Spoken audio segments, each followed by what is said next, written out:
ಡಾಮರಗಳುಂಟಾ? ಏನು ಹಾಗಂದ್ರೆ ದುರ್ಭಿಕ್ಷೆ ಉಂಟಾ ನಿಮ್ಮ ಊರಲ್ಲಿ ಅಂತ ಉಂಟಾ? ಉಣ್ಣುವುದಕ್ಕೆ, ತಿನ್ನುವುದಕ್ಕೆ, ಆಡುವುದಕ್ಕೆ? ಇಲ್ಲ, ಅದೇ ನಾನು ಹೇಳಿದ್ದಿಲ್ಲ. ನಿನ್ನ ಮಕ್ಕಳನ್ನೂ ಸೇರಿಕೊಂಡು ಅಪರಿಮಿತವಾದಂತಹ ಸೇನೆಯೂ ನಿನ್ನಲ್ಲಿದೆ. ಸರಿ, ಈ ಕಡೆಗೆ ಬರಬೇಕಿದ್ರೆ ಕಾರಣ ಏನು ಅಂತ ಕೇಳಬಹುದೇ? ಮುನಿಕುಲರು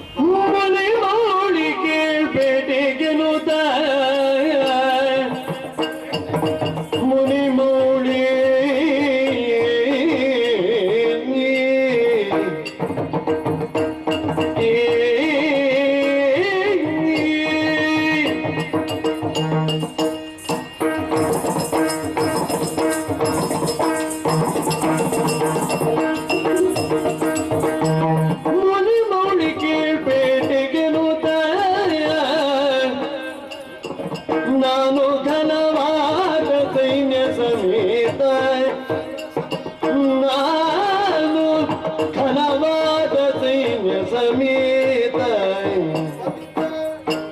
ವನಗೆ ಬಂದಿಗೆ ಮುಂದೆ ಆಸಮವಿದ ಕಂಡು ವನಗೆ ಬಂದಿಗೆ ಮುಂದೆ ಆಸಮವಿದ ಕಂಡು ಗುಣನಿಧಿಯೇ ತವ ದಟ್ಟನು ಸುಖವನು ನೆಗಳಿ ಬಂದಿಪ್ಪಿನಿಗಳು ಮುನಿ ಮೌಳಿ ಕೇಳ್ಪೇಟೆಗೆ ನುದ ನಾನು ಘನವಾದ ಸೈನ್ಯ ಸಮೇತ ಮುನಿ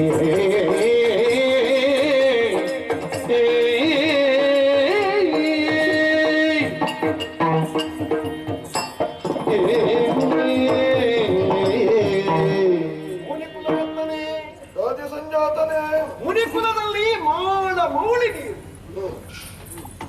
ಶಿರೋಭೂಷಣ ಹೇಗೆ ತಲೆಯಲ್ಲಿ ರಾರಾಜಿತ್ತದೋ ಹಾಗೆ ಮುನಿಕುಲ ಎನ್ನುವಂತಹ ಮಹಾಬ್ಧೆಯಲ್ಲಿ ನೀವು ತರಂಗಪ್ರಾಯರು ಪ್ರಭು. ತರಂಗದಲ್ಲಿ ಬಂದಿದೆ.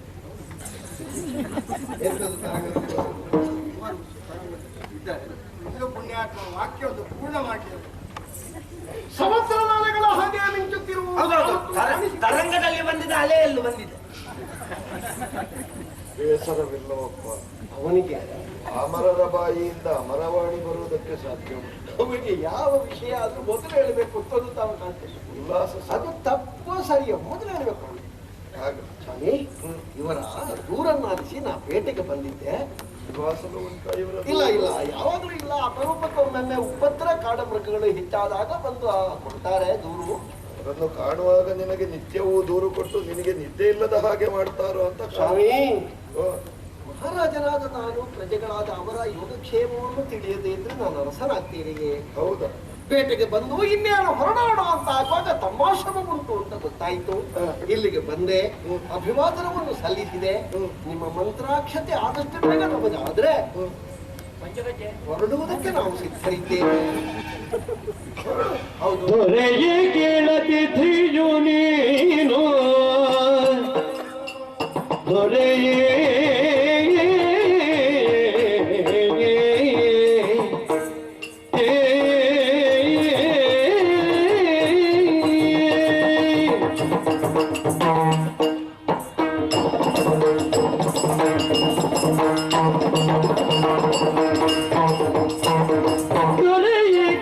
ಅತಿಥಿಯು ನೀನು, ನಡೆದರಲು ಸಂತಸಗೊಂಡೆ ನಾನು, ನಡೆದರಲು ಸಂತಸಗೊಂಡೆ ನಾನು. ಸರಿಗೇನೆ ಮಧ್ಯಾಹ್ನ ಭೋಜನಗೈಯದೆ, ಸರಿಯೇನೆ ಮಧ್ಯಾಹ್ನ ಭೋಜನಗೈಯದೆ, ತೆರಳುತ್ತಿಗೆ ನಿಂತೆಂಬ ವಚನವು ಅರಿತು ನೋಡಿ ನಿನ್ನ ಮನದೋಳು.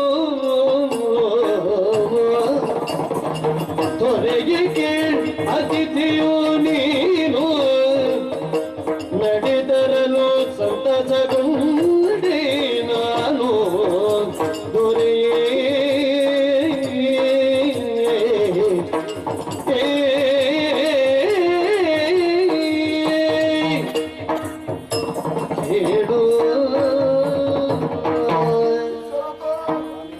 ಹರಿತದಿಂದ ಆಶ್ರಮದಿಂದ ಹೋಗಬೇಕು ಅಂತ ನಿನಗೆ ಮನಸ್ಸ ಆಗ್ತದೋ? ಹೌದು.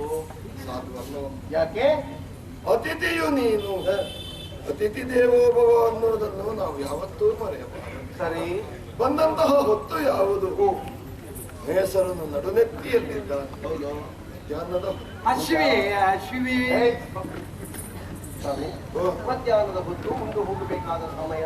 ಒಂದು ಮನೆಗೆ ಬಂದವರು ಮಧ್ಯಾಹ್ನದ ಹೊತ್ತು ಉಂಡದೇ ಹೋದರು ಅಂತಾದ್ರೆ ಆ ಮನೆಗೆ ಬೇರೆ ಮಾಟ ಮಾಡುವುದು ಬೇಕು. ನೋಡಿ, ಒಬ್ಬರಲ್ಲ ಇಬ್ಬರಲ್ಲ ನಾವು ಕೆಟ್ಟ ಕನಸುಗಳನ್ನು ತಿಂದು ಆಶ್ರಮ ಪ್ರದೇಶದಲ್ಲಿ ಬದುಕುತ್ತಿರುವ ನಾವುಗಳು ಇಷ್ಟು ಮಂದಿಯನ್ನು ಗುಣಪಡಿಸಿ ತೃಪ್ತಿಗೊಳಿಸುವುದಕ್ಕೆ ಸಾಧ್ಯವಿಲ್ಲ. ಯೋಚಿಸಬೇಡವ.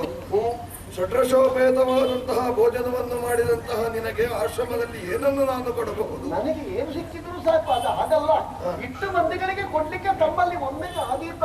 ಇಷ್ಟಲ್ಲ, ಇನ್ನಿಷ್ಟು ಬಂದರೂ ನಾನು ಶಕ್ತನಿದ್ದೇನೆ. ಓಹೋ.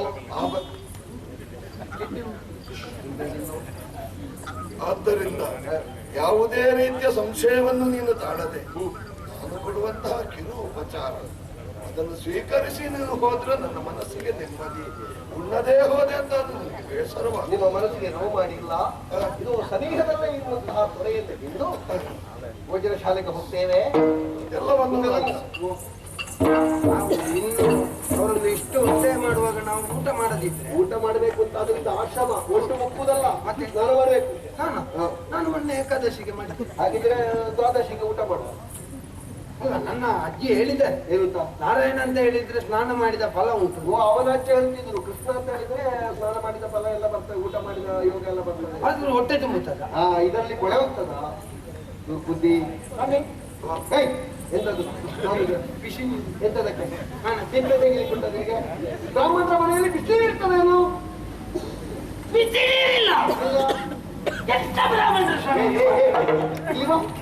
ನೀನು ಮನೆಯಲ್ಲಿ ಬಿಸಿ ನೀರು ಸ್ನಾನ ಮಾಡುದಾ? ನನಗೆ ಮನೆಯಲ್ಲಿ ಬಿಸಿ ನೀರು, ಮತ್ತೆ ಹೋದಲ್ಲಿ ಬಿಸಿ ನೀರು ಬೇಕು. ಹೋದಲ್ಲಿ ಮನೆಯಲ್ಲಿ ಮನೆಯಲ್ಲಿ ಎಲ್ಲಿ ಸ್ನಾನ ಮಾಡುವುದು? ಮನೆಯಲ್ಲಿ ನಾನು ಒಳ್ಳೆ ಬದಿಯಲ್ಲಿ ತೋಡಿನಲ್ಲಿ. ಹೌದು. ನಿನಗೆ ಬಿಸಿನೀರು ನಾನು ಕೊಡ್ತೇನೆ, ಒಳ್ಳೆ ಬದಿಗೆ ಹೋಗು. ಆಯ್ತು. ಏನಾದ್ರೂ ಏನಿಲ್ಲ, ಏನಿಲ್ಲ. ಕಟ್ಟಿಡ್ಬೇಡ ಇದು. ಇಲ್ಲ